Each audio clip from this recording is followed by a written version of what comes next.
अस्सलाम वालेकुम बच्चों, कैसे आप लोग? ठीक हो बच्चों? मैं उम्मीद करता हूँ हम लोग जहाँ भी होंगे खुश होंगे और इन्जॉय करेंगे। बच्चों आज की वीडियो हमारी बहुत ज़्यादा इंपॉर्टेंट है। अगर आपको मेरी वीडियो अच्छी लगे तो मेरे चैनल को ज़रूर सब्सक्राइब कीजिएगा ताकि इस तरह की सारी अपडेट्स आपको मिलती रहें। आज की जो वीडियो है, आप लोग जानते हो कि मैं जितनी भी वीडियोज़ बनाता हूँ वो सारे के सारे आपके क्वेश्चंस के ऊपर ही बनाता हूँ। और बहुत सारे बच्चे ये कह रहे थे कि सर ये हमारे क्वेश्चंस हैं, काइंडली इसके ऊपर वीडियो बनाएं। और ये वीडियो इंशाल्लाह हम खुद भी देखेंगे और अपने जो दोस्त हैं, अपने फेलोज़ हैं, और व्हाट्सएप के अंदर हम लोग जो है फेसबुक के ऊपर, इंस्टा के ऊपर इसको सर इतना शेयर करेंगे कि सर ये जो मैसेज है हमारा और आपका, सर ये इंशाल्लाह ज़रूर बोर्ड की तरफ जाएगा। और ये जो सारी चीज़ें फेडरल बोर्ड के अंदर हो रही हैं, अनफॉर्चुनेटली हमारा जो पंजाब बोर्ड है और हमारे जो बाकी बोर्ड्स हैं उनके अंदर ये चीज़ें अप्लाई नहीं हो रही। तो होप सो कि सर मे भी हो सकता है कि ये सारी चीज़ें हमें भी मिलें, क्योंकि हम भी जो है वो पाकिस्तानी हैं। 10 क्वेश्चंस ऐसे हैं बच्चों के आज के जो हमारे फेडरल बोर्ड के अंदर तो हैं, बट अनफॉर्चुनेटली जो हमारा पंजाब बोर्ड है उसके अंदर नहीं है, और जो कि होने चाहिए। इसके अंदर जो बच्चे का पहला क्वेश्चन था वो ये था कि सर हम लोग जो है पार्ट 1 जो है मींस 9th होती है या फर्स्ट ईयर होता है, उसका जब हमारा रिजल्ट आ जाता है तो सर फेडरल बोर्ड के जो लोग हैं वो उसको उसी वक्त इम्प्रूव कर सकते हैं। बट अनफॉर्चुनेटली हम ऐसा नहीं कर सकते। हमारे यहाँ पहले हम सेकेंड ईयर करते हैं, उसके बाद जब दोबारा फर्स्ट ईयर की जो है या 9th की बारी आती है तो सर हम भूल चुके होते हैं और हमें अगेन शुरू से जो है वो पढ़ना पड़ता है। तो सर काइंडली इसके ऊपर जो है वो पंजाब बोर्ड को देखना चाहिए और फेडरल बोर्ड जैसी पॉलिसी जो है वो अप्लाई करनी चाहिए। एक और सेकंड क्वेश्चन बच्चे का ये था कि सर मैं कोई सब्जेक्ट इंप्रूव करना चाहता हूँ, लाइक सपोज करो मैं केमिस्ट्री जो है वो पार्ट 1 की इंप्रूव करना चाहता हूँ, तो फेडरल बोर्ड कहता है कि आप कर लें, कोई इशू नहीं है।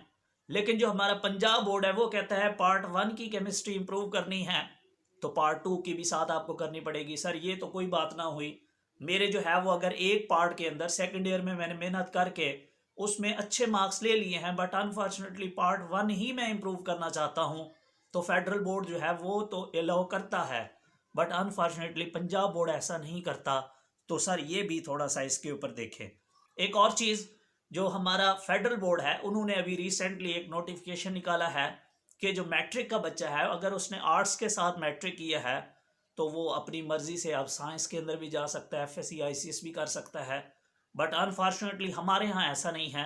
हमारे यहाँ बच्चे जो है वो ICS कर सकता है पंजाब बोर्ड के अंदर, लेकिन वो भी फिजिक्स के साथ नहीं कर सकता, सिर्फ और सिर्फ स्टैट के साथ कर सकता है या इकोनॉमिक्स के साथ कर सकता है। FSC का तो बिल्कुल सोच भी नहीं सकता, बट फेडरल बोर्ड के अंदर वो ऐसा सोच सकता है। इसके बाद जो है एक और बच्चे का क्वेश्चन है कि जी मैं सर फेडरल बोर्ड के अंदर तो ऐसा है कि अगर कोई बच्चा जो है अपने मार्क्स इंप्रूव करता है, चाहे वो पार्ट वाइज कर रहा है, चाहे वो कोई सब्जेक्ट के कर रहा है, और उसमें किसी सब्जेक्ट के उसके मार्क्स कम आ जाते हैं तो उस सब्जेक्ट में उसके पुराने मार्क्स लगाए जाते हैं। सर लेकिन हमारे यहाँ ऐसे नहीं है। हमारे यहाँ जस्ट सब्जेक्ट वाइज में ऐसे होता है, और वो भी ऐसे होता है कि वो दोनों पार्ट्स के जो सब्जेक्ट हैं उनको मिला के टोटल किया जाता है। ऐसा नहीं है कि 11वीं में अगर मार्क्स बढ़ रहे हैं और 12वीं में कम हो रहे हो तो 12वीं के पुराने लगा दें, ऐसा नहीं करते सर। जबकि फेडरल बोर्ड के अंदर तो ऐसा करते हैं। फेडरल बोर्ड के अंदर तो इवन के कोई बच्चा पूरा पार्ट भी इम्प्रूव कर रहा हो और उसमें एक सब्जेक्ट में उसके मार्क्स कम आ जाते हैं तो वो उसके पुराने लगाते हैं। बट अनफॉर्चुनेटली पंजाब के अंदर ऐसा नहीं करते। सर ये ज़रा हमारा मैसेज ये भी पहुंचा दें कि थोड़ा सा इसके ऊपर भी जो है वो रिक्वेस्ट है हमारी तरफ से।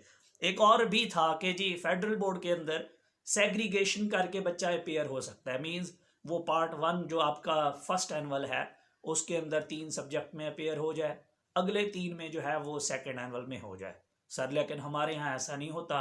अगर हम ऐसा करें तो वो हमारा जो है वो गुनाह कंसिडर होता है। इसके बाद है जी एक और चीज़, ये भी बड़ी बहुत ज़्यादा इम्पोर्टेंट चीज़ है कि प्रैक्टिकल के हवाले से इस दफ़ा बहुत सारे बच्चे ऐसे थे जिन लोगों ने मुझसे कांटेक्ट किया है कि सर प्रैक्टिकल जो है उसमें हमें फेल कर दिया गया है सर, या सर हम प्रैक्टिकल में एब्सेंट हो गए हैं और सर उसकी वजह से हमें थ्योरी के अंदर भी फेल कर दिया गया है पंजाब बोर्ड के अंदर।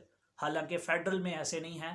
फेडरल में अगर आप प्रैक्टिकल में फेल होते हो तो आपको प्रैक्टिकल में फेल कंसिडर किया जाता है, आपको थ्योरी में नहीं किया जाता। और अगर आप थ्योरी में फेल हो गए हो तो आप प्रैक्टिकल में अगर पास हो तो आपका प्रैक्टिकल पास कंसिडर किया जाता है।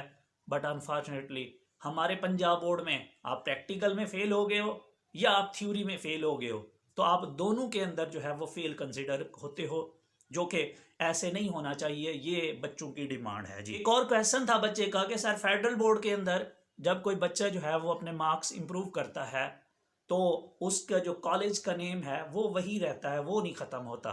लेकिन अनफॉर्चुनेटली जब हम लोग इम्प्रूव करते हैं तो हमारे कॉलेज का नेम हटा के उसकी जगह जो है वो प्राइवेट कैंडिडेट लिखा जाता है।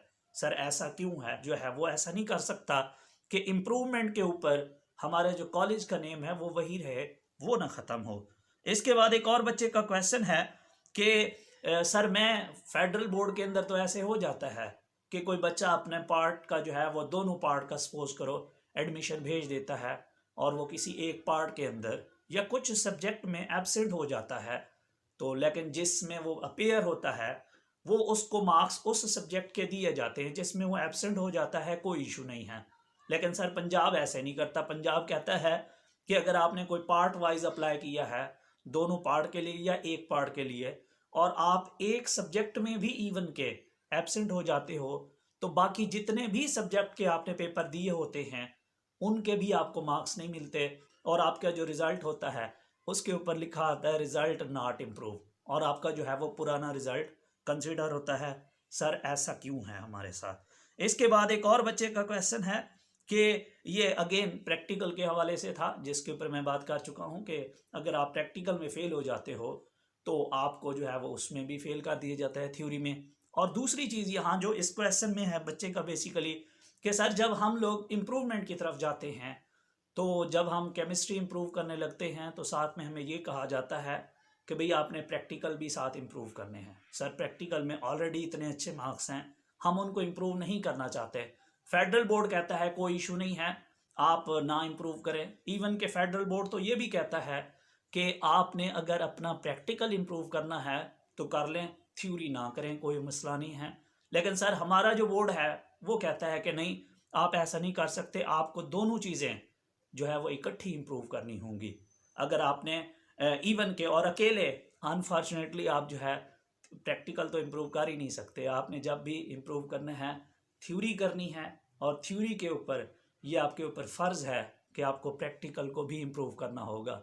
और अगर आपके प्रैक्टिकल के मार्क्स कम होने लगें तो कम लगाए जाते हैं। आप एब्सेंट हो जाओ तो आपको थ्योरी में भी मार्क्स नहीं मिलते। आपके अगर प्रैक्टिकल के अंदर मार्क्स नहीं बढ़ते तो जो कम आते हैं वो लगा दिए जाते हैं। और इस तरीके से जबकि ये जो सारी बातें मैंने की हैं ये अनफॉर्चुनेटली पंजाब में हैं, बट फेडरल के अंदर ऐसा कुछ भी नहीं है। वहाँ आपकी मर्ज़ी है, प्रैक्टिकल देना है दो, नहीं देना ना दो। आपके प्रैक्टिकल इवन के आप अपेयर भी हो जाते हो और आपके मार्क्स वहाँ कम आ जाते हैं प्रैक्टिकल में, तो आपके जो पुराने मार्क्स हैं वो लगा दिए जाते हैं, न्यू नहीं लगाए जाते। तो सर हमारे साथ ऐसा क्यों है? ये बच्चे का क्वेश्चन था। इसके बाद एक ये मोस्टली ये मेरी तरफ से क्वेश्चन है बेसिकली कि हमारा जो फेडरल बोर्ड है उसका मैं चेक करता हूँ, मोस्टली उन लोगों ने जो भी चीज़ इन्फॉर्म करनी है वो टाइम के साथ पहले ही बता देते हैं बच्चों को कि हम ऐसा करने वाले हैं, और अपना जो बोर्ड की वेबसाइट है उसके ऊपर नोटिफिकेशन भी शेयर कर देते हैं। बट अनफॉर्चुनेटली हमारे जो बोर्ड्स हैं इन लोगों ने 10 बजे जो है अगर किसी दिन रिज़ल्ट देना होता है मोस्टली तो ये 9 बजे बोर्ड की वेबसाइट के ऊपर इन्फॉर्म करते हैं कि आज आप लोगों का रिज़ल्ट है। इसी तरीके से अभी रिसेंटली मल्टीपल चांसेस की जो पॉलिसी है वो आ गई है, बट अनफॉर्चुनेटली अभी मुझे बता रहे हैं कि सर हमारा जो डाटा है वो शो ही नहीं हो रहा, उसमें सिर्फ 20-21 वाले शो हो रहे हैं, 19 वाले नहीं शो हो रहे, या समटाइम बच्चे बता रहे होते हैं कि हमारे 20 वाले नहीं शो हो रहे। तो ये मेरी तरफ से ज़रा रिक्वेस्ट है कि इसके ऊपर थोड़ा सा नोटिफिकेशन के हवाले से और जो भी अपडेट्स हैं बच्चों को ज़रा पहले इन्फॉर्म कर दी जाएँ ताकि वो मेंटली तौर पे इनसे बच जाएं और वो सिर्फ़ और सिर्फ अपनी पढ़ाई के ऊपर फोकस करें। तो मैं उम्मीद करता हूँ कि आपको मेरी बातें यार अच्छी लगी होंगी और इंशाल्लाह होप्स हो कि ये जितनी भी चीज़ें आप लोग चाह रहे हो वो जल्द पूरी हो जाए। दुआ में याद रखिएगा। Thank you so much. Allah हाफिज़।